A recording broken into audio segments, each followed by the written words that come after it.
Today is July 21st, 2024. Welcome to the 398th episode, just a hair away from 400, of the So Video Games podcast. Here on this show, I talk about any game at all, including new stuff, old stuff, and anything in between. My name, Brad Galloway. I am the one-man host of this very show. I'm also the editor of GameCritics.com, a website that uses the full range of review scores from 0 to 10, while also offering full accessibility information on every review we publish. Thank you for joining me here today. Don't know why I'm talking like James T. Kirk from Star Trek, but I kind of am, and I'm kind of into it, so we'll see if that continues.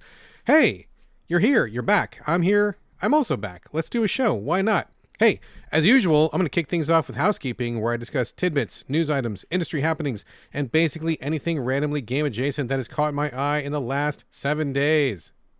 All right, nothing huge as far as games go. I mean, kind of huge in other ways. I just like 5 minutes ago just found out that President Joe Biden is going to be dropping out of the race, and he has given the nod to Vice President Kamala Harris. So that's huge.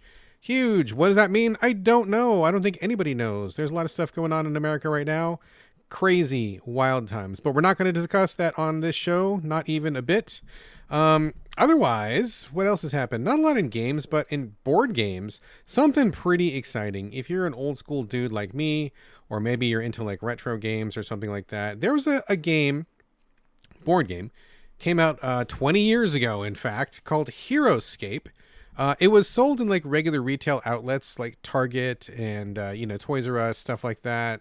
And it was cool and memorable to me because at that time I was wanting to do something like this. I was, maybe dabbling in BattleTech, or maybe I was dabbling in some other, RPG / board game type things. And HeroScape was cool because it was kind of an all-in-one box. Rather than going to like your local game store and having to buy a bunch of different figures and paint them and then get like, different maps and whatever you needed to get. This was like just everything in one box, a big box. And it came with a whole bunch of miniatures, whole bunch of terrain tiles, little cards that went to it. And the really cool thing was the theming. It was kind of like, oh gosh, I don't remember exactly, but basically it was like some kind of dimensional rift thing happening where warriors and creatures and robots of all sorts from all time periods could come together and battle on this little hex-based terrain thing that you would set up on your dining room table. So I remember specifically there were like 3 secret agents that were kind of like Men in Black. There was like a cyborg army guy.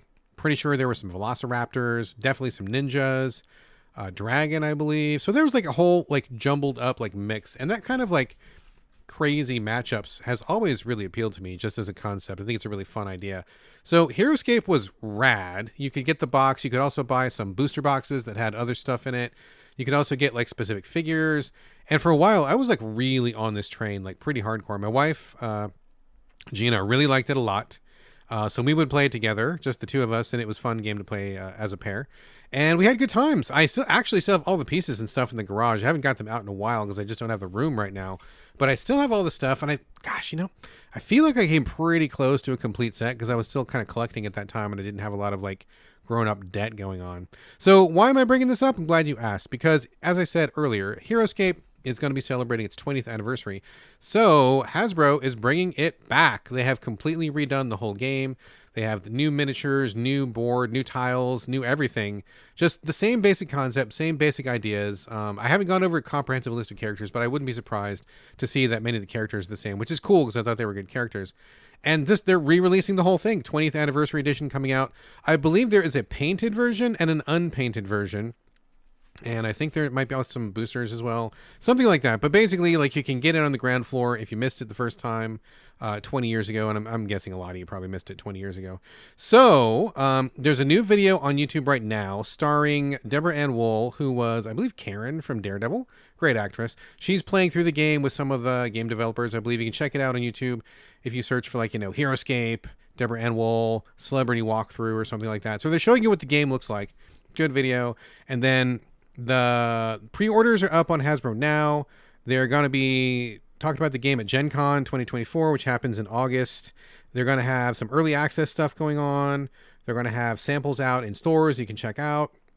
So basically, if you were interested in miniatures, but you're kind of intimidated to like jump into like a big thing, like, anything like Warhammer, or maybe even some of the D&D miniatures and stuff, or like any of those miniature games, they can be pretty intimidating. But this is, again, keeping the same idea of like an all-in-one box. You jump in, you got everything you need, and I'm sure they're going to be expanding it later on if you want more stuff. So HeroScape is kick-ass. It's really fun. I'm really seriously thinking about getting in on the new set, even though I still got the old set. I just remember having a really great time with this, and that is a testimonial from the heart. So keep an eye out. This stuff is coming out now. You can get your pre-order in now if you want to, and there you go. HeroScape is back. Otherwise, I don't think anything major going on this week. I think I'm going to just get right into it. Before we do that, though, folks, just a quick reminder, you can help support this very podcast, the one you're listening to right now, by going to patreon.com/the Videogames podcast. Every little bit helps with the cost of hosting and such. Got to pay that bill every month, yo. And, of course, a huge thanks to all of our Patreon supporters who are already putting their money where their ears is. I thank you from the heart. Sincerely. For reals. I do. Also, before I forget, there is a Videogames Discord, which any listener is welcome to join.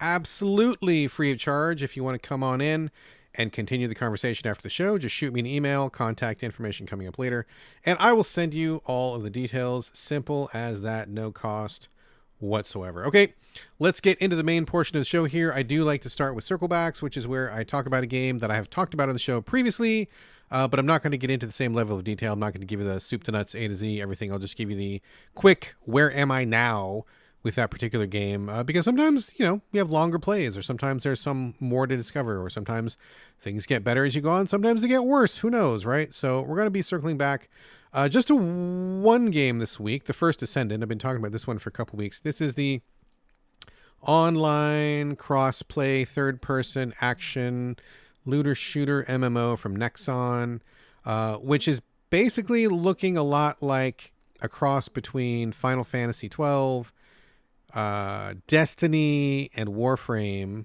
in terms of visuals, visual style, and action. And in terms of game structure, it's like 98.6732% Warframe. The further I get into the game and the more systems I reveal, the more I am very surprised that Digital Extremes, the creator of Warframe, have not brought a lawsuit against Nexon for this, because I feel like so much of this game is exactly like Warframe, or at least the way that Warframe used to be 5 years ago or 10 years ago or whenever it was. Warframe's been around for a while, and I hardly recognize it these days because I just watched a video of some of the new stuff happening with Warframe. They put on a convention every single year. I don't know if you know this, but it's called TennoCon. Tenno are what the in-game characters are called. You have these cybernetic space ninjas that are super acrobatic and deadly, and they're called Tenno. So they do TennoCon every year, and they just released a video from upcoming TennoCon. And I'm just like, Jesus, is this even Warframe? I don't even know what's happening here. Like, the characters look different. The action looks different. The levels look different. I mean, kudos to them for keeping a good thing going. Warframe's pretty amazing. And again, I say this all the time, but I'm super tempted to go back to it. But in the meantime, I am playing a lot of First Descendant, and I'm really shocked because Warframe is awesome. Therefore, I think that First Descendant is also awesome because it is so similar to Warframe. But there's just like a lot of so similar things happening here. The way you unlock new characters, the way you level up your weapons, the way that you have your skill slots, the way that you grind for certain things. I mean, it's like to a T. Seems like reskinned Warframe. So that's good or bad, depending on where you're at. I think it's good because I love Warframe and I kind of fell out of it. So playing something that is very much like Warframe, but does not require me to do like the 100 hours of relearning the systems and getting over the difficulty hump is cool. Having a lot of fun playing with the wife and son. So it's still good stuff. I got further in. I'm almost unlocking a new character. It takes a little while to unlock each character. Each one is like kind of starting fresh. So that's kind of fun. Action's been good. There's been a couple neat missions. It's just a good time. If you want a looter shooter, I think it's well worth it, especially if you like Warframe or you like the idea of Warframe. So just a quick report saying that I'm still having a great time with First Descendant. I think it's really good, and it's worth a look for sure. And it's free, and I haven't dropped a single penny on it yet so far. I don't say that as a point of pride because I do understand that free-to-play games are not free, right? Like those people who are making the game, they got to get paid. They got wives, husbands, kids, uncles, sisters, dogs, cats, gerbils, anything. All their family members and loved ones and close ones need to be fed and taken care of. Rent isn't free. Hosting a podcast isn't free. So I get that these people got to get paid. And so I don't say that as like, yeah, it's a free to play game and I don't pay them a goddamn cent. Because I have friends who are like that, and I always kind of pull them aside and be like, look, there's this game that you've played for like 1,000 hours, and you love it, and you've got the shirt, but like you haven't put a penny into it, and you seem proud of that. Do you not understand that these people, if you like this game, you got to pay them, right? Like it's the same thing with like Marvel Puzzle Quest, right? I've been playing that game for friggin', I don't even know how many. It's the game I've played longest in my entire life. I play it like basically daily. I've been in it for like, I don't know, 16 years, 18 years or something like that. However long it's been. And I pay the subscription fee to Puzzle Quest every single month. It's like $10 a month. You get some perks and stuff. And it's not because I have to. I do it because I want to, because I enjoy this game and I want it to continue. And I know that if I don't pay them, they'll go away. They got to make money, right? That's the thing behind a free to play, is they somehow need to get you to pay. So I don't see it as a point of pride for people who quote unquote love a game and then never put a penny into it. I think you got your head on backwards there, buddy. But you also don't want to play predatory games, right? And so I think that's kind of a big line of demarcation for me. Marvel Puzzle Quest has always been really generous with players who don't pay anything, and so I've respected that. And in kind, I give them money because I want to. Warframe has also been incredibly generous to players. I've never felt like I needed to ever put $1 into Warframe, and I ended up putting in hundreds and hundreds of dollars just to get special skins or new weapons or whatever. Not that you needed to, but just because I wanted to, and I appreciated what they gave me. So I really want to give some money to First Descendant. There just hasn't been anything there that I wanted to do yet.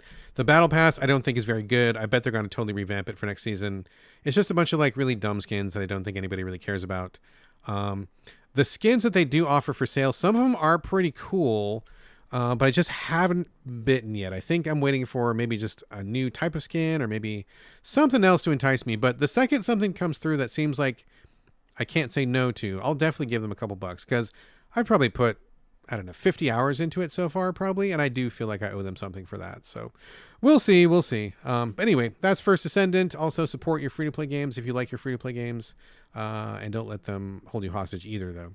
And I think that's going to do it for First Descendant. That's the only circle back I have this week. Nothing else really to report on. I've really been pretty busy with the other games I'm about to talk about right now. Literally right now. Let's get on to the main portion of the show where I talk about brand new stuff I have not covered before. Lots to talk about this week. And this is actually a pretty exciting week. I've got 5 brand new games to talk about. So a busy week, but also a really good week. A couple of really nice surprises. Before we get to those, let me first talk about number 1 on the agenda here, Tavern Talk. Sent a code for this game. And also, just as a heads up, I've been sent a code for every single game I'm talking about on the show today. I just want to give a blanket disclaimer up front. So I know that we need to comply with the FCC and all that. I'm doing that right now. I've been given a code for every game I will be talking about here on the show, except for First Descendant. That was free to play. Okay, with that out of the way, Tavern Talk. This is basically like Coffee Talk, the game, except it's set in a tavern. And by extension, you may guess it is also set in like medieval setting rather than a urban fantasy in Seattle. So I love Coffee Talk, full disclosure. Coffee Talk number 1, I thought was incredibly brilliant. A new approach to the visual novel where you play a barista talking to demi-human and fantasy creatures like orcs and elves and werewolves and stuff coming into your coffee shop. You talk to them and then you kind of just help them with their problems and listen to them, very much like a bartender kind of a thing. Coffee Talk 2, I think, is also great. I played a little bit of that, ended up putting it aside just because I got busy, not because I didn't like it. And it's actually still on my Switch. I need to go back to it and finish it. So I do like the Coffee Talk series quite a bit. Now, why do I say that? I say that because Tavern Talk is very similar to Coffee Talk. And in fact, I had to do some research. I was like, is this even the same series or is this a different series? As far as I can tell, this has no relation to Coffee Talk other than they both use the word talk in the title and that they are both kind of basically the same idea. So it is a little bit uncomfortable to me to see a game that is so similar have a similar title. And I bet there's probably other people out there like me who are also confused. I was like, is this Coffee Talk number 3? Oh no, it's not. It's totally different. They're clearly biting that steez, and people are free to do what you want to do. I get it. But it feels a little bit too uncomfortable to me, and I wish they had varied themselves or diversified a little bit, just so you don't have that misunderstanding about if they're related series or not. It's not. It's totally different, which is fine. So basically, you start the game. You are an unseen, tavern owner. You look at your clientele from behind the bar. People come in and they will talk to you about their problems and such like that. So that's fine. I think the first person comes in is like a gender neutral elf, and I can't remember who comes after that.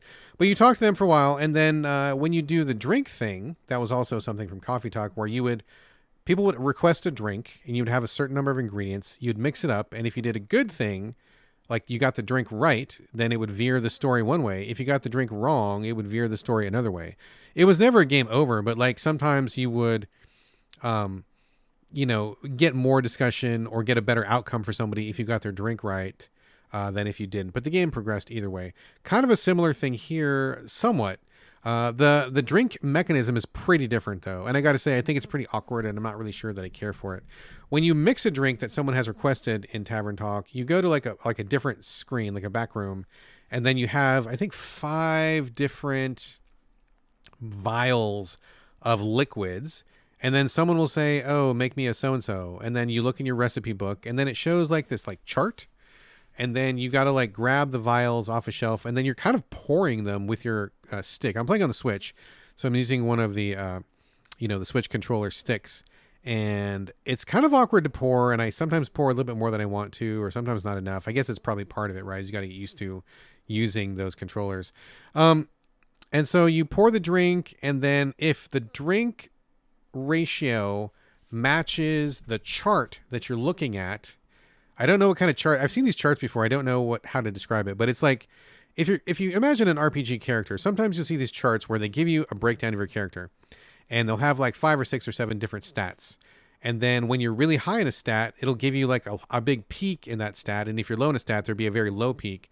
And so sometimes they're arrayed in a star pattern, and it looks like you have a little star on your character. Like, the top will be attack, and if you got a lot of attack, it'll be a big point in the star, and the bottom will be intelligence, and you're not very smart, so you've got a very small peak, and sometimes you get these weird shaped stars. That's exactly, I'm sorry if that was bizarre and random, but like, that's exactly the thing that they're using, and I don't know what you call that chart, but that's exactly what it is, and they do that with your drinks, and so it'll be like, this drink has a lot of XYZ, and not so much of this other thing, and so you've got to match it up visually to when you're pouring the drink. It's kind of awkward, and I'm not a big fan of it. There's also this other step where you have to like, push a button and then it kind of draws the outline of the chart for you. It just feels kind of like weird and needlessly complicated, and it didn't really work for me. And in fact, it took me a long time to figure out what I was even supposed to do. It just didn't translate in my brain about how this like star chart thing was supposed to like equal a drink. So you mix the drink, and then I believe it's the same thing. If you do a good drink, it veers them one way. You do a bad drink, it veers them another way. And that's it. I mean, it's basically Coffee Talk, but in a medieval tavern setting. So I realize there's nothing new under the sun, right? Like there hasn't been an original idea on Earth for like probably 100 years or who knows what, right? So I get it. And that's fine. Sometimes you can iterate on a formula. Sometimes you can innovate on a formula. Sometimes just a small twist is all you need to get something good going. I just feel like this is too close. I feel like it's too close to Coffee Talk. It just feels too similar. It didn't feel like it brought enough different to the table. And I already have that box checked by the Coffee Talk series. I don't really need another one of those. I also did find that the discussions weren't as interesting to me as they were in Coffee Talk. Maybe that's just because Coffee Talk got to me first. But there was a lot of magic realism going on and kind of urban fantasy where it's a real life setting. It was set in Seattle in Coffee Talk. And people would talk about like the orc.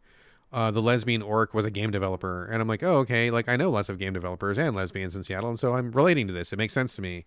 And someone was talking about their dad being a jerk off, and someone was talking about their work sucking. One of the werewolf guy, I believe, worked at a hospital. And I have worked at a hospital in Seattle. So I'm like, okay, this makes sense to me. Like it all relates, even though these are fantasy characters. But these other tavern characters show up and they're kind of talking about like fantasy tropes and stuff.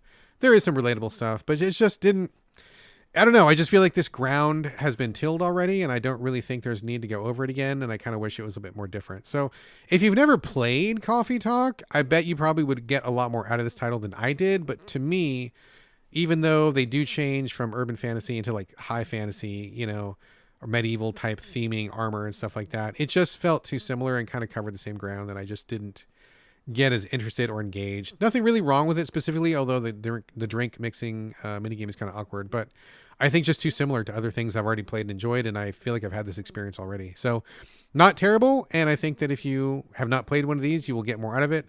Otherwise, there you go. That is Tavern Talk. I do not think I'll be putting more time into it. Probably got to move on after this week. Okay. Next up, Well, I'm really kind of hemming and hawing here.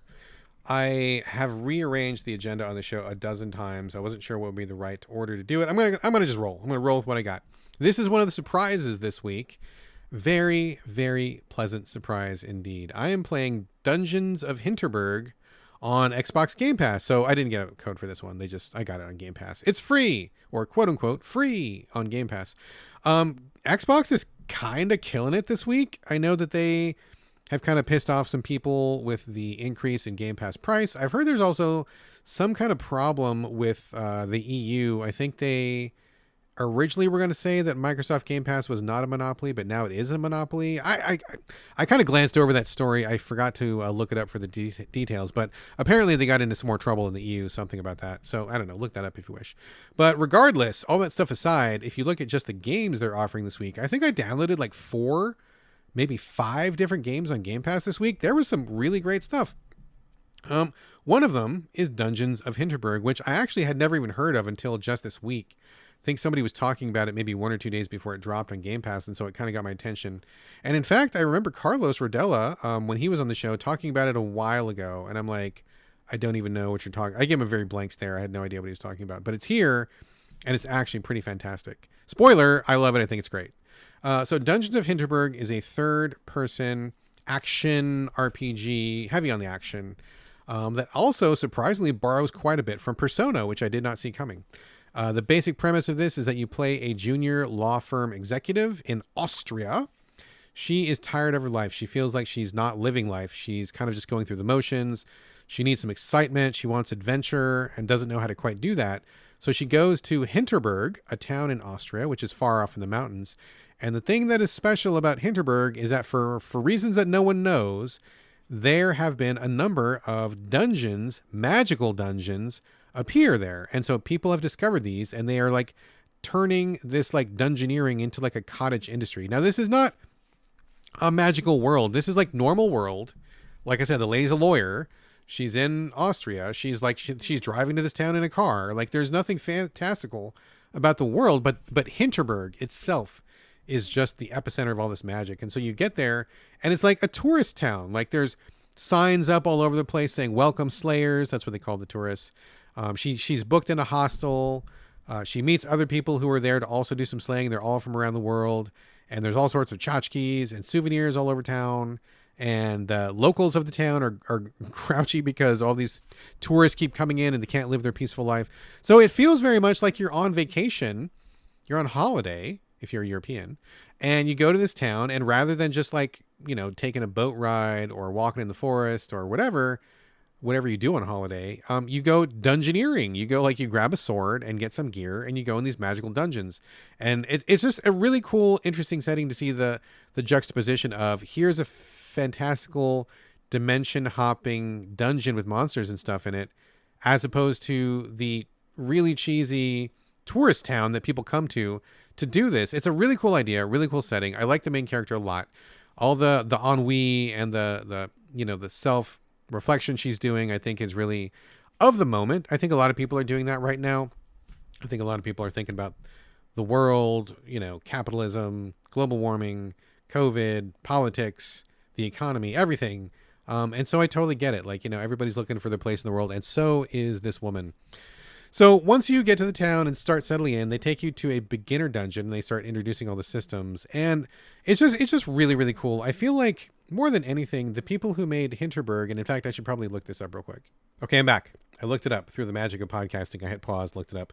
It's developed by Microbird Games. I've never heard of them before, and a quick Google search doesn't tell me anything about them. I suspect that this may be their first game, which would be incredibly impressive. They must have some experienced vets on their team. Because the thing I was about to say a second ago was, I think more than anything, what I want people to walk away from thinking about Hinterberg is that it is incredibly well considered and well polished and well thought out. As I'm playing this game, I'm just struck over and over by how much the developers have clearly put thought into this. And I don't mean this to sound like, oh, well, other games, the developers don't think about their games at all. But like, what I mean to say is, like, the every element in this game seems to be really, really well considered and balanced. So, for example, there are checkpoints pretty much all over every map that you go to. When you get to this resort town, you can go to these 4 different areas, and each area has dungeons scattered throughout it. So there's like a little bit of a tiny open world element here, like tiny little open world, and you can walk around. And so you never have to really like duplicate your steps if you don't want to. You can always like warp back to where you want to go. There's checkpoints in the middle of the dungeons once you get there. There's a helpful map that shows how to get around the town when you're back in the hub. It tells you where the NPCs are. It shows you where the shops are. Every time you're about to make a choice, it tells you what the choice is before you commit to it. And then when you get to the puzzles themselves, which I know I'm kind of jumping ahead of myself here, the puzzles are just really well considered. And I'm not much of a puzzle guy, but I will say that so far the puzzles, I'm about a third of the way through the game, have been delightful, like really legitimately delightful. They're all approachable. They all have a good little challenge to them. They all have a little twist to them. And I'll go into this more in a second. But like every time I think I've got a puzzle figured out, they have clearly realized that players would understand these puzzles pretty intuitively from the get-go. And then they go one step further by adding like one little extra twist. And every single time I get to that point where I'm like, oh yeah, I got this puzzle. Okay, I'll just do X, Y, Z. And then I go, ugh, that didn't work. And then I think about it. I'm like, oh, they outfoxed me again. And they went like one extra little twist away. So I have to like put just like 2 more brain cells on it to think about it. I really appreciate that. It really seems like every aspect of this game is so well considered and well balanced and is so open and approachable and generally intuitive, and everything about it just seems like they really thought it through, which I fucking love. The artistry and the balance. And I can almost, if I close my eyes, I can almost hear the discussions in the design room. You know, what are they thinking about? Okay, how do we make this clear? How do we fix this, this other thing? It's got to make sense. Okay, I know I'm being really random here. I'm kind of jumping ahead because I really want to hurry up and praise these guys and gals and gender neutral people or gender indeterminate people or trans people or whoever. So you get to the town, they do the beginner dungeon, you go there. So like when you get into dungeon, you go in this alternate dimension, and then you like have a sword and you have a dodge roll, and the game is really good about unfurling systems as you go so they don't overwhelm you. Like at first it's just really simple hack and slashing, and I was like, well, I hope it gets more complicated than this because this is going to get kind of boring. And of course it does. They totally thought that through. Like before long you're getting magical abilities, then you get like different armor and weapon upgrades, then you get like little attributes that you can add to your weapon and armor, then you've got like a little skill tree thing, then you've got excuse me, all this other stuff that you can do. So the game just keeps ramping up and up and up with like more and more complexity, but it's never overwhelming. It's never confusing. Every little thing that you get, they make sure that you use it for a while before they give you anything new so that it's kind of like integrated into your head. And I think they just do a fantastic job. So I'm really enjoying the combat. I think I'm to a point where I have lots of options and it feels good, but it's not too crazy. It's kind of like, you know, hack and slash. You got a heavy attack, you got a light attack, you got a dodge roll. And eventually you get 2 magic powers, and then you get also 2... So it's magic powers, but also 2 battle abilities. So I guess altogether you got like basically like 4 magic powers. And then you've got other stuff that you can do as well on top of that stuff. So that's all really good. And the other thing that I think I really appreciate about this is when you get to each of these dungeons, they're all pretty small. Like I said, I'm about a third of the way, maybe a little bit further than a third. The first couple dungeons, totally bite-sized, no problem. And it feels like right as I'm about to feel like I've got the mastery of the dungeon's over. So it never drags out. They never have not yet overstayed their welcome even a bit. And each dungeon so far is different. They're very puzzly dungeons. So as you're walking around the open world, you'll find some monsters to hack and slash. When you're in each dungeon, you'll find some monsters to hack and slash. And so far they've been really reserved with it, which is great. Like it's just enough to kind of break it up because most of the time you're doing dungeon puzzling and everything is different. Like in one dungeon, you'll have these like jelly-like bridges that you have to like flip switches to extend and retract. In another one, you are trying to figure out how to get across thorns and you need to use like this whirlwind thing to like, you know, navigate those. In other places, they switch to like a side view, 2D side view for a while, and you like climb ladders and stuff. In this other one, they do like an isometric camera where you're kind of doing overhead Diablo style. They just keep changing it up. Every dungeon is offering something different, and none of it is too confusing. They make you use your tools and your abilities really well. And the thing that I thought was quite clever was in every large world, I think there's 4 basic worlds. Like there's the hub, and then one place is like snowy mountains. One place is like pretty foresty. One place is like a hillside or something like that. Whatever. But in each area, you have two specific magic powers that are both attack and also to help puzzle navigation. And the really clever thing, and kind of circling back to them really thinking about this, is that when you leave that area, you get different magical powers. Now, why is this clever? It's clever because they know what you're going to have access to in this specific area. So they can tailor the entire area to making sure you're maximizing those puzzles. They don't have to do the kind of design where it's like, well, we don't know which area the person's going to go to first, or we don't know what powers they're going to have, or we have to account for all these other powers when the person comes back. Like, that's pretty complicated, high-level design, and it takes a lot of work, and sometimes it works really well, sometimes it doesn't. But in this particular case, they have not overreached. They have bitten off exactly as much as they could chew, and they chewed it really well. And so when you're in each area, for example, like the first area, you have a metal ball that drops and is also a bomb, but it also can roll. And then you have a grappling hook kind of thing. And so they know you're only going to have those two powers. All of the puzzle dungeons revolve around having those two powers and using those powers in different ways, in addition to a few other things. But then they don't have to account for the powers you get later because you don't get those powers anymore. So I think it's a really restrained, really kind of inclusive, discrete level design that I really appreciate. I feel like I'm not getting overwhelmed. I'm not getting confused. I feel like I know what I've got at all times and I can manage it to the best of my ability. And I think it all flows together really well. Really masterful design. I'm just so pleased. When you get back to town after doing a dungeon, that's where the Persona stuff comes in. And I was actually really surprised to see this. You have a bunch of people in town and you can choose to spend time with them. Very, very much like the Persona social link system, where it's interesting I say that because I just talked about Tavern Talk being too similar to Coffee Talk, but in Dungeons of Hinterberg, it's very similar to Persona in this aspect, but it doesn't feel like a steal or a ripoff. It feels like a really nice addition or someone building on a different idea. So I guess it just goes to show you can borrow an idea, but not be too close to it, and it doesn't feel like a problem. Or you can be very much too close to it, and it does feel like a problem. In Dungeons of Hinterberg, the Persona aspects I think are really great. You'll meet people in town. Some are fellow Dungeoneers, some are shopkeepers, some are people who live there, like whatever. And you have this little page in your book, tells you who they are, tells you what bonuses you'll get when you talk to them, so you know ahead of time if you want to spend your time with them or not. And then like each person has a story that kind of progresses as you become friends with them. I think it's really cool, and I think there's a whole bunch.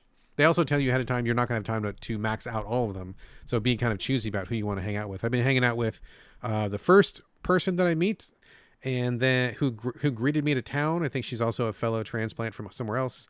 I'm hanging out with the surly theater kids who taught me how to like pick locks, which was really fun. I'm talking to the tour guide guy who's kind of helping me out with some energy levels or something like that. So it's really cool. You get to pick and choose who you want to hang out with.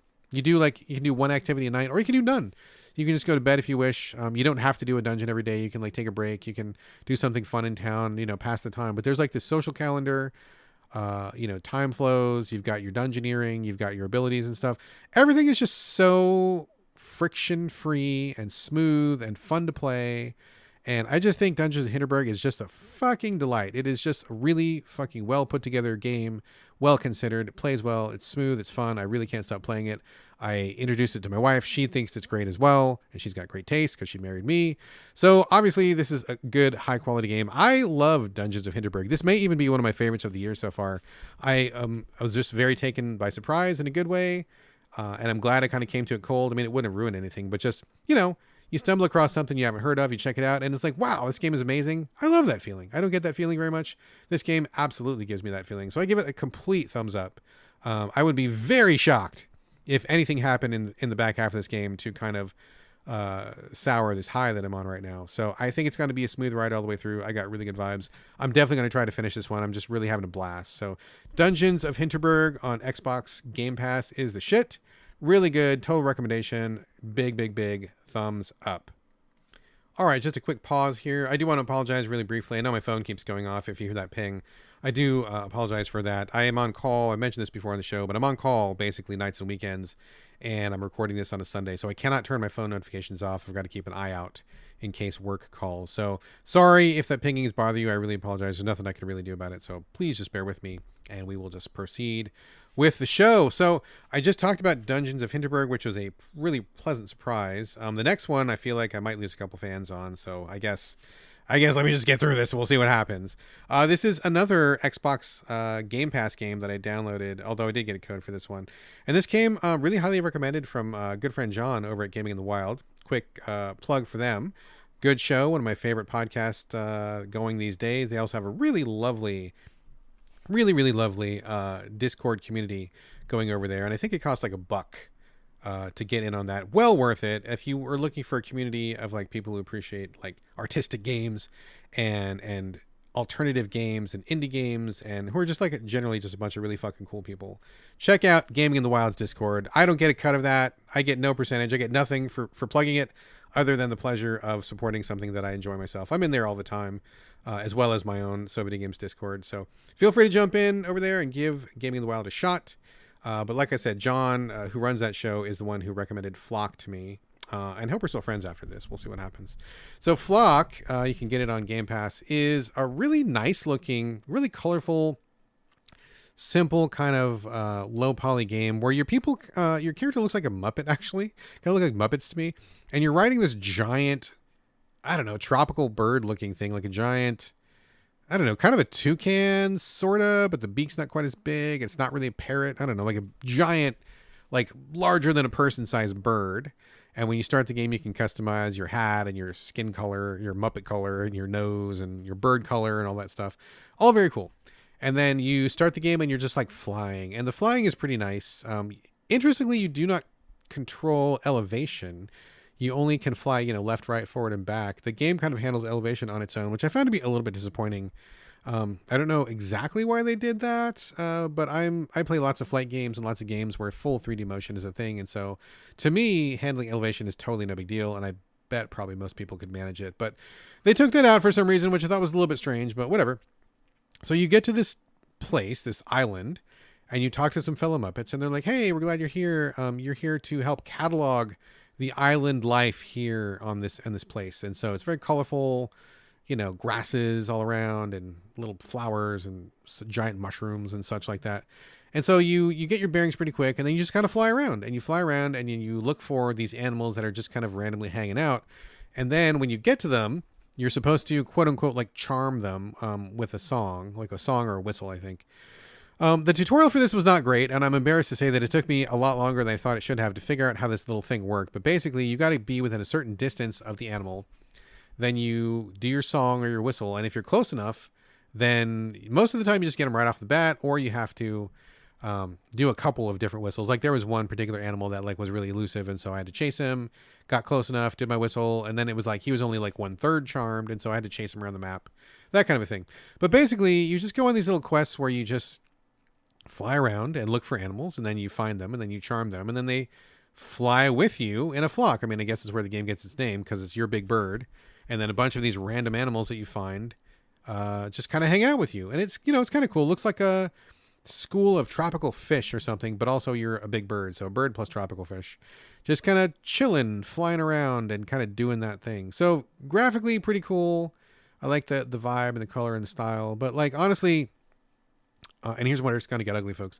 I found this game to just be like phenomenally boring, just really, really deeply boring. I was trying to give it the benefit of the doubt, but they don't give you a lot of direction, and there's not really like a lot to do in it. You just kind of, you fly around and you see these animals, you go up to them, and then you meet them. And sometimes you got to find these animals that are a little bit harder to find.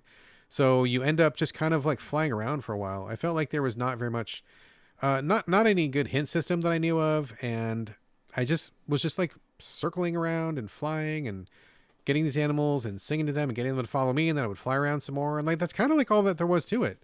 I guess if you want a really nice game to vibe out to, or if you, I don't know, you want to just kick back and chill, have a little drinky drink or a little smoky smoke or whatever. I don't do either of those things, so I'm just kind of guessing here, but I guess this game is probably a lot better on marijuana.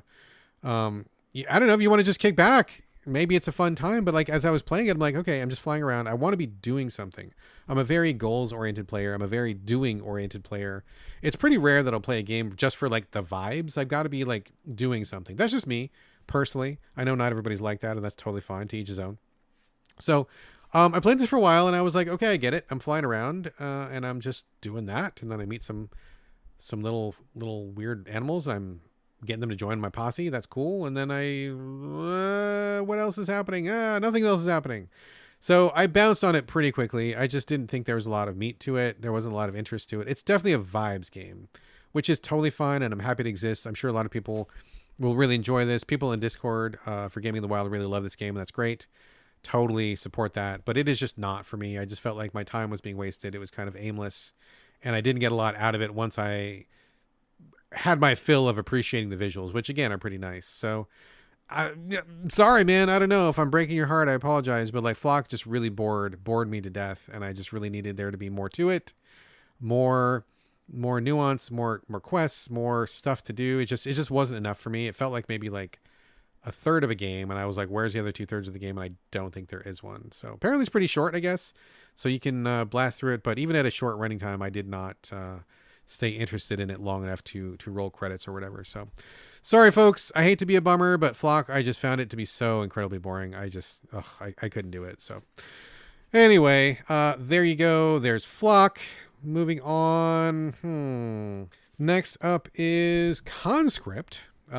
As of this recording, I believe reviews are up and out, but the game is not on sale yet. It will be on sale, I believe, July 23rd. So by the time you're listening to this podcast, it is either not quite on sale or has just gone up for sale. So keep that in mind.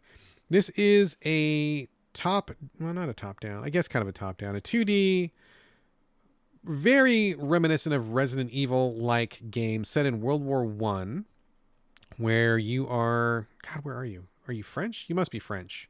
I think you're French. And you're in the trenches. You know, World War I was famously trench heavy war. And you are looking for your brother. Your brother's there. He got injured and then he like disappears. And so you got to like find your brother. And while you're doing that, you are navigating the trenches at the front of World War II. Germans will show up and like attack you at some point, and you got to fight them back. So that's kind of the basic premise of it. It looks very much like a Silent Hill / Resident Evil kind of horror type jam. And I got to say the graphics are pretty badass in this. They do this kind of like fake, I don't know, PlayStation 1 filter that goes on top where the graphics are kind of intentionally pixelated. Reminds me a little bit of something like Crow Country or even Signalis, where, you know, it's made with like higher tech, but it's crafted to look like a PS1 kind of game. So I actually think it looks really cool. Like the muddiness of the graphics, the kind of the darkness of some of the levels, the way that the character moves pretty slowly. He's like in his World War I gear. And even when you run, you're still kind of moving kind of slow, kind of chunky, a little bit of weight to it. So I think the presentation wise is a knockout. If you watch the trailer on YouTube, something like that, you'll see, and just within a few moments, you'll get like the whole vibe of what this game is going for. So I dig the concept. I really am fascinated by people who integrate horror into like a World War setting. There's been several of those, and it's interesting to see how those two themes can sometimes come together to create something else. So I like the concept of Conscript, World War I, PS1 kind of throwback graphics, chunkiness, a little bit of Resident Evil, Silent Hill-ish to it. But I gotta say, I think it's great, but also I kind of don't like some aspects of it as well. The thing that I kind of don't like about it is how heavily it leans on the tropes of those older survival horror games. And I wish that people would get off of that. So what do I mean by that? Back in the day, you know, Resident Evil, I mean, they got famous for all the locked doors and all the weird puzzles and keys and stuff, right? So like the chest-shaped keys and the finding the jewel, and you put that in the statue, and the statue goes in this other statue, and then the doors unlock. Or, you know what I'm talking about. If you're listening to this podcast, I have no doubt that you've played a Resident Evil game at some point, or you've played a Silent Hill, or you've played a survival horror game where you do this kind of like wonky puzzling. And Conscript, I feel like, would be the perfect place to not do that stuff. But it's weird because you're supposed to be in the trenches of World War I. And I mean, okay, granted, I was not in World War I. I've never been in a World War I trench, but I don't think there's probably a lot of like locked doors with like, you know, numerical combinations. Pretty early on in the game, you find a note and it's saying, okay, well, in order to maintain the integrity of the trench, which a trench, isn't it just a fucking hole in the ground? I mean, it's a trench, right? Like it's not a building. So that you get this note that just says, okay, key number 1 is with this soldier, so find this soldier. Key number 2 is with this soldier. Key number 3 is with this soldier. Like all the way, like 4 or 5 keys. And I'm like, dude, who's got locked doors in a trench? It's just a big hole you hide in. And it's a, kind of a open air tunnel that you go into. There's not all these locked doors. And like, I got to this one part where there was like combination locks, and I'm like, oh, what? Like, how am I looking for a combination lock in a trench? I was really hoping, based after watching the trailer, that this would be about more survival ish, like managing your supplies and combat, like maybe stealthing through, fighting when you need to, kind of pushing forward a little bit more action, a little bit more combat. But a large part of the game is just kind of running back and forth, looking for keys and combinations. And to be perfectly frank, even though this game has a map, I had a pretty hard time remembering where was what. And when I would like lose, track of something, oh, I think here's half the combination I need. Where's the other half, and where am I going? And it just got to be like a bit too much. And I'm not really built for that. Like, I enjoy the horror aspect sometimes, or like, some of the more actiony aspects. And this game actually does pretty well. Like, when you meet a German soldier, you've got in the beginning just a shovel. And so you have to like wind up with the shovel and like be really conscious about how you are using the shovel. It's not just like a hack and slash. It's like you see a guy coming, you hide around a corner, you wind up, get the shovel ready, and when he gets within range, you let it swing and you hit him. And sometimes it kills him right off the bat, sometimes not. You got to finish him off. And so there's this kind of gruesome, like, warfare aspect to it, where like your enemy isn't done. You got to like, put him out of his misery. And sometimes they lay there and they're like screaming, or they're like writhing on the ground or something, which is cool. Not that I think that's cool in general, but just it really lends to the atmosphere of the game, right? So I think that part is cool. You get a gun at some point, or several guns. I had a shotgun, I believe, and I think I had a rifle. And so, you've got to like futz with loading the bullets. It's not at all like a first person shooter. You're not like quick and agile. You're still slow. You're trying to get a beat on somebody who's bearing down on you. It's pretty stressful. So I think that part works pretty well. It's just like too much like back and forthing, too much locked doors, too much, key codes, key combinations and stuff. It just doesn't really fit the theme. And I feel like people kind of, I was talking to some folks who liked it more than I did, and they were kind of going the premise that that's just part of this type of game and you have to just accept it. And I'm like, I don't really. I think Resident Evil is Resident Evil, and that's fine. And if it works in a particular game, I think that's fine too. But in a game like this, like World War I, trench warfare, Germans coming in, like I don't see a lot of room logically for locked doors and key fetching and back and forthing like that. It seems to me like it should have a different approach. And so I was kind of disappointed by that. I'm not really into that kind of like puzzling and back and forthing and stuff like that. So I like the concept. I like the graphics, but it just didn't work for me. And I didn't really feel that engaged in like doing all the puzzling and stuff. But if you like that kind of old schooly Resident Evil, oh, remember this locked door, you're going to come back to it later, and hey, here's an item over here, and oh yeah, we've got inventory limits, and all that stuff. Oh, side note, I will say, to be absolutely fair, and I want to give props to the developers for this, you can play it in a pretty hardcore extreme Resident Evil way, where you've got very strict inventory limits. You've got to go back to like an inventory room, you got limited saves and all that stuff. But if you don't like that, you can turn almost all of it off. You can have greatly increased inventory limit at the beginning. You can also, I think you still have to save in a save room, but you don't have to have like save ribbons or whatever it is. You can have unlimited saves if you wish. I believe you can do something else to the difficulty. I think you can also change how you die. So props to the developers for giving people options. They clearly realize that not everybody wants that like super hardcore old school experience.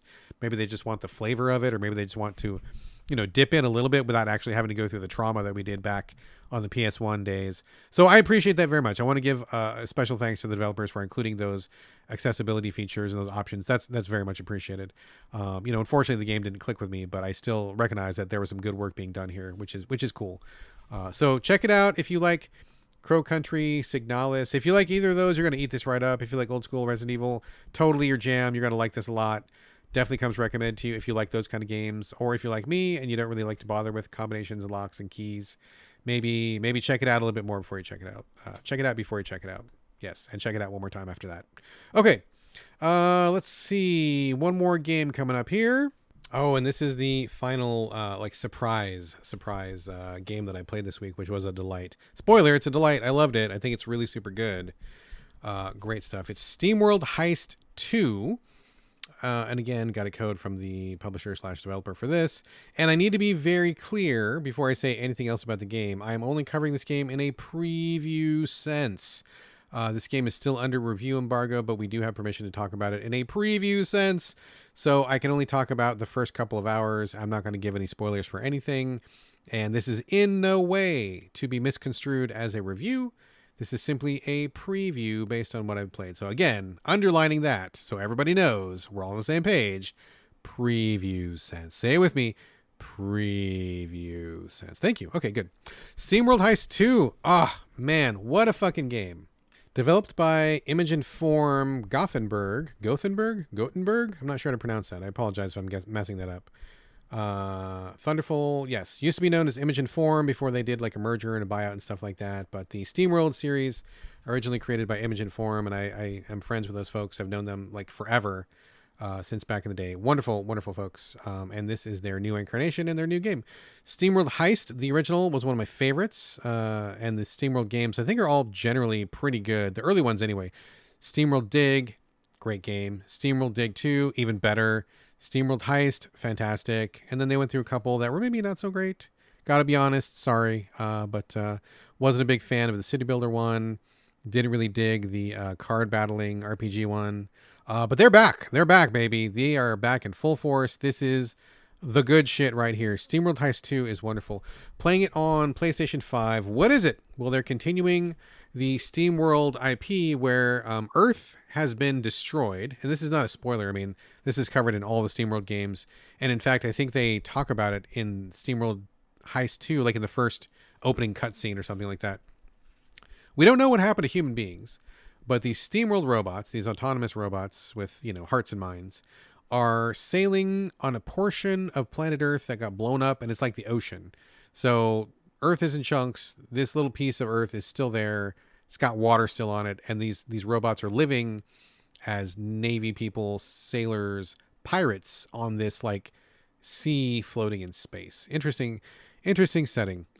So you play this as a 2D turn-based strategy game. You star as a robot guy whose mom was a very famous adventurer, and he's like trying hard to live up to her legacy. He gets together a crew to be on his submarine. His submarine's currently kind of busted. You got to fix it up a little bit. And then you have to fight the Imperial Navy, who is in the area. You are a steam robot. Everybody in this area is a steam running robot. And so water is really important because water makes steam. And there is a problem. The water is getting corrupted and everybody's running out of water. And so it becomes this precious resource that everybody has to fight over. So it kind of becomes the plucky pirates versus the overwhelming Imperial Navy. And they're pushing back. So you start off with your sub. You've got like you and like one friend. And then you go on these couple missions. You can drive around the open ocean. There's like islands and little channels. Like a little map you can drive around as much as you wish. You can shoot other ships, find little treasure chests all over the place. It's a really nice, pleasant little map. And then you can see where there are like actual levels. There's a couple hub levels, and then there's like levels where you fight. When you go into one of these levels, it is a classic SteamWorld Heist gameplay, which I think is fantastic. You start as a 2D map. You walk in, turn-based, like I said, and you have to explore these levels. They have kind of like a fog of war where like once you're in a room, you can see what's there. But if you're not actually in the room, you can't see what's in there. So you have to like kind of slowly explore room by room. And each character has a different type. There's all sorts of, there's like an engineer, there's like a guy or a girl with a bazooka, there's a sniper, there's pistol people, there's melee people, all sorts of different robots that you can recruit as you wish. When you get enough money, you can pick and choose who's on your crew. And then you walk through these 2D levels, you'll see enemies come, and then you like take cover where you need to take cover, and then you take aim when it's your turn. The main character that you get to begin with is a sniper, which is really the best class, honestly, because when she takes aim, she has this like really long like laser beam that comes out of her gun that tells you where the bullet's going to go, like a laser sight. And it's totally long, and you can see where the bullet's going to ricochet. And a lot of deaths in this game come from creative ricochet. So like maybe there's a guy behind a wall, you can't shoot him straight, so like you aim for the ceiling above him, bullet bounces off that ceiling, it bounces off the wall behind him, and then it ricochets back and hits him in the back. So you do all kinds of trick shots with the sniper. That's really the most fun class. I think it's really enjoyable and fake in a video game way, but really fun fake. I think it works really nicely. It's always really fun to like kind of sweep your gun around and see what kind of crazy shots you can pull off.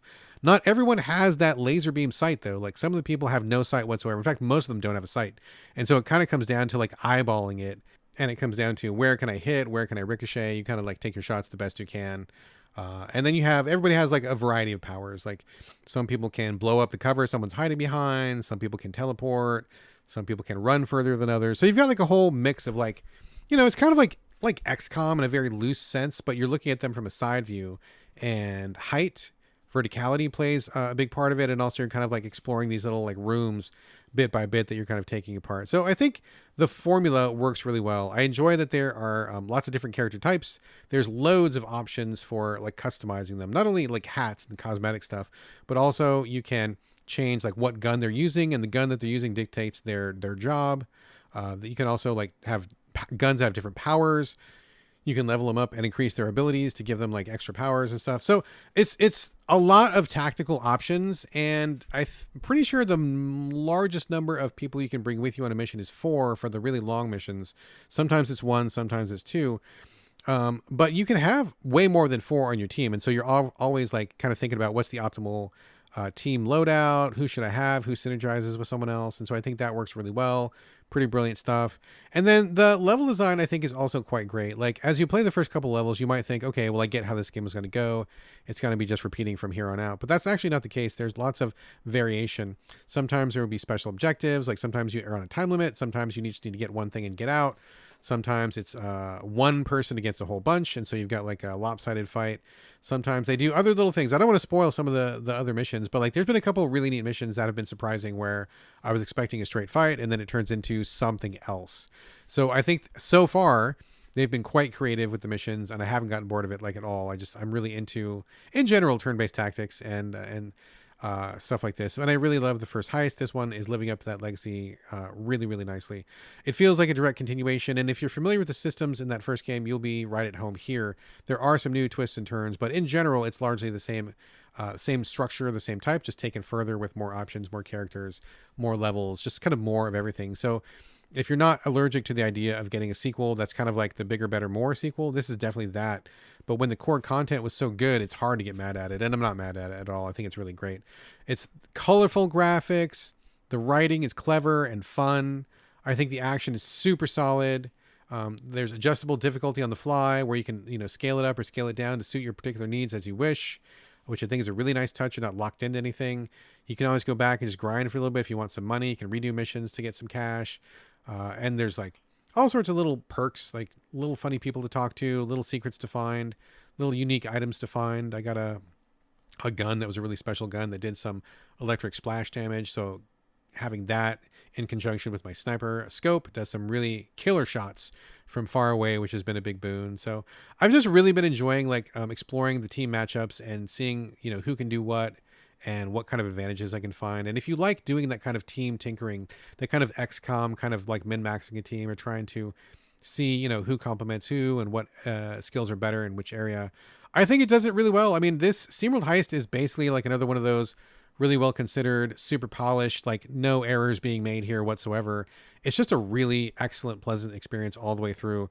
Really great example of high quality craftsmanship and people who really take pride in what they're doing. So it's just super smooth, super fun, super great. I got no complaints whatsoever. I think SteamWorld Heist 2 is just marvelous if you like the content.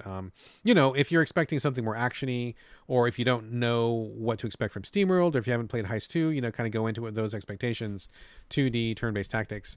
And if you're even remotely in the market for that stuff, I think you will be quite pleased with what Thunderful has delivered here. Total thumbs up. In fact, this is a good show for me because I've given 2 complete thumbs up.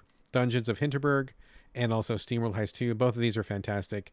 Probably both of them will be on my end of the year list so far. These are just great stuff. Having a blast with both. So there you go, folks. That is the new games covered this week. That was quite a bit. That was like 5 + 1 circle back. We're almost out of time for the show, but before I do go, I do want to mention that we have a couple other things to cover just briefly. No surprise, it's the usual TV/movie kind of wrap up I do at the end of the show, and that is holding true here as well. First, let's talk about some TV. I mentioned it before, but I'm watching Deep Space Nine, the Star Trek series, with the family. I've seen like an episode here and there, but I've never really watched it all the way through. Next Generation was my main jam, and by the time that Deep Space Nine was on, I think I was like working and I was dating and I was getting out and I was doing stuff, and I just wasn't watching as much TV as I was previous to that. So I'm kind of like coming to Deep Space Nine basically for the first time, which has been just a real treat.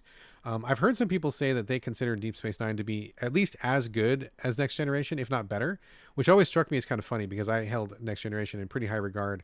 But now that I'm watching it, I totally see what they mean. They have done some really nice things on the show so far. We're only in like season 3 or 4. And we've got like, I think 7 or 8 seasons to go. So I'm very excited. We got a lot of quality content coming up. Really liking the characters and the writing and how much time they take. Because they're on a space station, they spend a lot more time with the characters because they're not like flying off to new places. They're not having like a lot of like wild interstellar adventures. They're kind of, a lot of it is set on the station itself where they kind of revisit the same people over and over, which kind of gives a different feel to it, which I appreciate. One episode in particular, though, we just watched, it's called Past Tense. I've heard of this one, but I had never seen it until this week. In the episode, it's actually a two-parter, Past Tense, the crew of Deep Space Nine get time warped back to the year 2024. That's right. They get warped to this year, right now, the present. It must have seemed so far away back then. I think this was written in the 90s, but it is literally time traveling back, way back to right now. And it was fucking weird, folks, because not weird because it was strange and unbelievable and fantastical and flying cars and nonsense. No. It was weird because this shit on this show could have been news. It could have been facts of the day. It could have been me looking at my window. They were so dead on with what they thought was going to be in 2024 that it was fucking creepy. And it was nothing good. They wrote this like completely sad dystopian future where homeless people are basically ignored and not cared for, where they're like rounded up and put in camps, where the rich people are above everything and they don't have anything to do with the lower classes. There's political stress and unrest and strife all over the place. It didn't look like sci-fi, folks. It looked like what's outside my fucking window. And it was just crazy how accurate they were with all of it. It really kind of took me aback. And I read some notes about the show, and apparently the writers came up with this episode idea when they were walking down, I don't know, LA or something like that, and they saw how many people were simply stepping over or just walking past homeless people like they weren't even there. That cold callousness that many people will show to the homeless. And so they were really struck by that, and they wanted to write about that and show that was a really cold and humane thing to do, and that human society should ask for better. And I agree. I fully agree. Homeless people need help and support. They don't need to be ridiculed and cast off and put in work camps and stuff like that.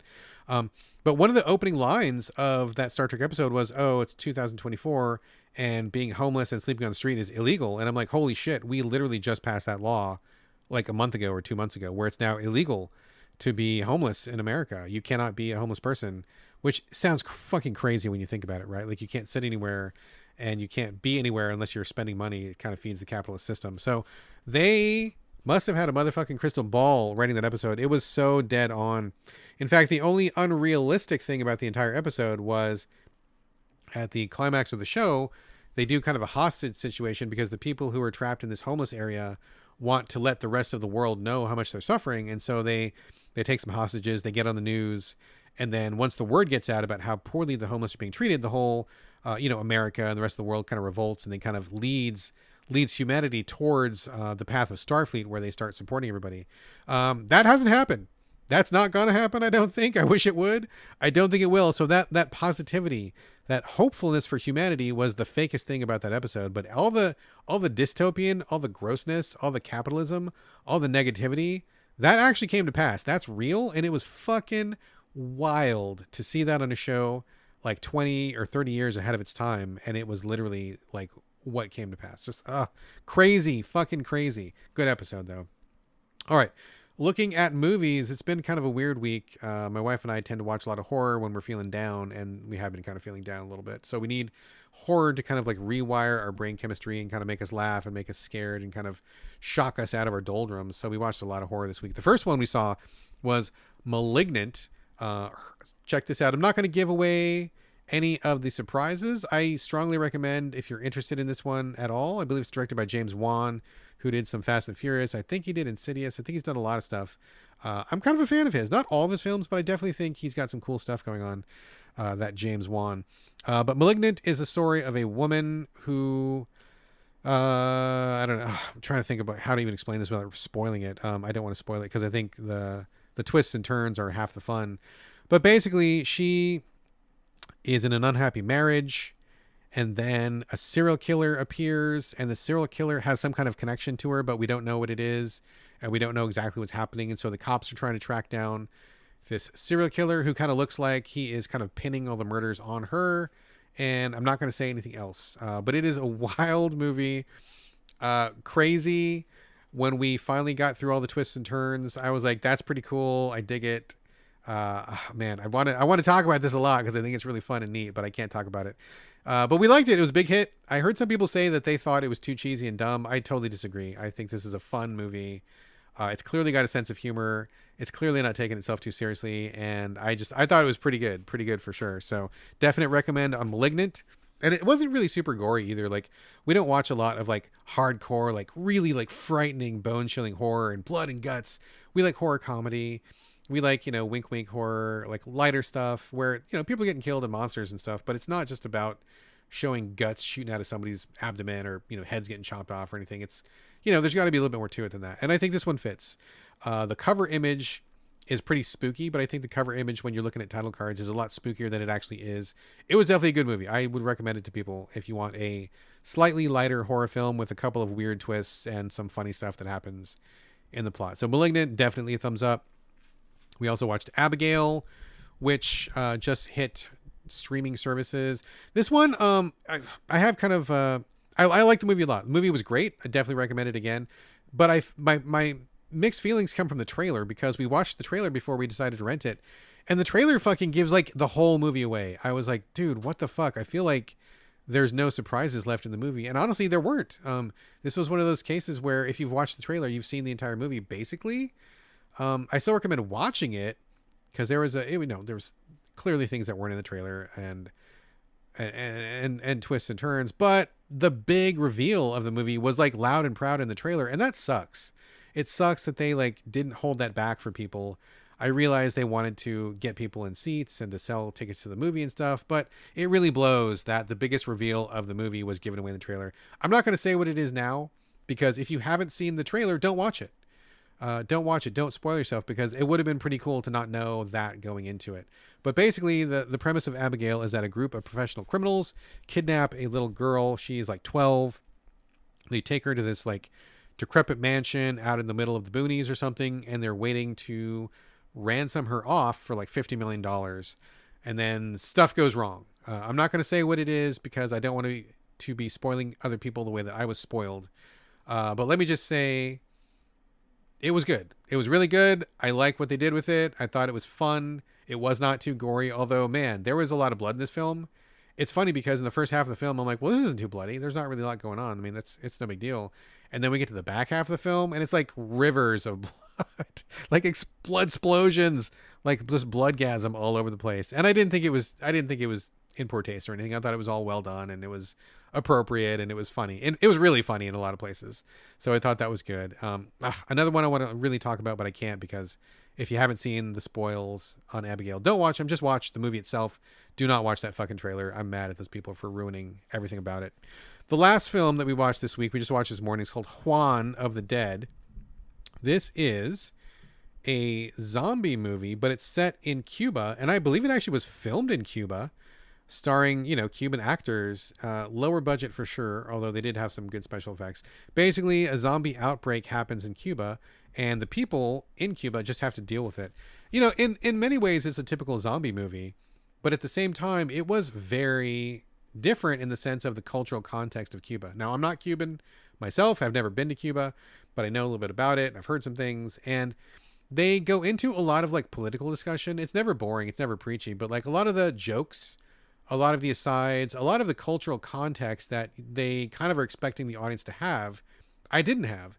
And so I felt like I was kind of learning as I went. Like some of the jokes, I'm like, I bet that means something more than it means to us if you were from Cuba or if you were in Cuba. And a lot of the historical events they reference, I had no really idea about. They talked about different periods in Cuba's history where the populace was going through different things. And that's kind of tying into the main zombie theme, because one of the funniest things about this movie is that when zombie outbreaks happen, the people are 100% fucking unfazed. They kind of take the attitude of like, we've been through so much, life here is so hard that when zombies come, we just roll with it. Like it's not even a big deal because we've already been through so much already. We've been through starvation, we've been through prisons, we've been through political oppression. Zombies, who cares? It's like just one more thing. And so it's kind of a joke. It's also kind of not a joke. But just seeing everybody like not even blink, just like immediately start rolling with the zombies was kind of a trip. So a couple of weird jokes that I don't think quite landed for us, but I bet they probably were a lot funnier if you're from Cuba. But overall, just the setting, seeing the city, seeing how people lived in this fictional zombie film. There were bits of reality here. There were bits of history. There were bits of real life on the street in Cuba that I thought were quite cool. So not the best zombie movie I've ever seen, although it was pretty funny in some parts, kind of like gross and weird and inappropriate in other parts. But just that aspect of like, this is a Cuban zombie movie made by Cuban people in Cuba definitely made it feel so much different from other zombie movies we watch. So not my favorite, but I definitely feel like I learned something, and I feel like I got a little glimpse, just the tiniest little sliver of glimpse into like what that might be. So definitely a thumbs up if you are wanting something where you might have to learn a little bit. You might have to tilt your head a little bit, kind of think about it for a minute. But it was good. It was good. It was interesting. And the final scene, which I'm not going to spoil, really made me think a lot. I was really thinking about the final scene, about what they were trying to say. And I think I got the message, but the very fact that I had to really think about something in a zombie movie, I think is noteworthy in and of itself. So thumbs up to Juan of the Dead. I got it on, I want to say iTunes or something like that. So, all right, folks, that is a show. Before the closing music, I would love for you to leave reviews, share the show on social media, and most important of all, please recommend So Videogames to your friends, because nothing beats good old word of mouth. Speaking of which, I did get a really lovely comment from poster Juzzy over in the Gaming in the Wild Discord. Thank you very much for that, Juzzy. I really appreciate that. It's always nice to get like, a nice comment from a listener or some good feedback. Sometimes it can feel like, you're podcasting into a void. I mean, I look at the listens of the show. I collate the data and stuff, and, listenership is higher than it's ever been, and people are definitely listening all over the world. But, we don't get a lot of people reaching out. Like you turn on your podcast, it shows up once a week, you listen to it, and hopefully you enjoy it, you move on with your life. And people don't often take the time to like send in an email or a comment or a question or anything like that. So sometimes it feels like, you do the show and it's like, does anybody listen to this? I mean, I know they are, but like, what do people think? What do people feel about this? What can I do better? What would people like? And so any kind of like, spontaneous comment or a freely given comment from anybody is always really treasured. And so to get something like that from Juzzy was really nice. So thank you very much for saying that. I really did appreciate that.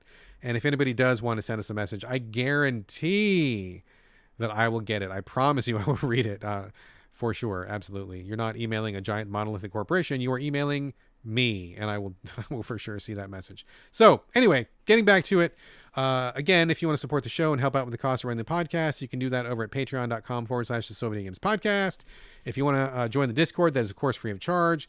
And as always, I would, like I just said, want to get your questions and comments. Hit me up, sovideogamespodcast@gmail.com, or you can hit me up on social media. You can find me on Twitter, Instagram, and Blue Sky. It's my name, BradGallaway, all A's, no O's. Or you can find me in the So Videogames Discord, or you can find me in the Gaming in the Wild Discord too. I spend a lot of time over there. So come talk to me, say hello, and I'll talk back at you, I promise. All right, folks, that's going to do it for episode 398, just a hair away from the big 400. Thank you so much again for joining me here on the So Videogames podcast, and I'll see you next week.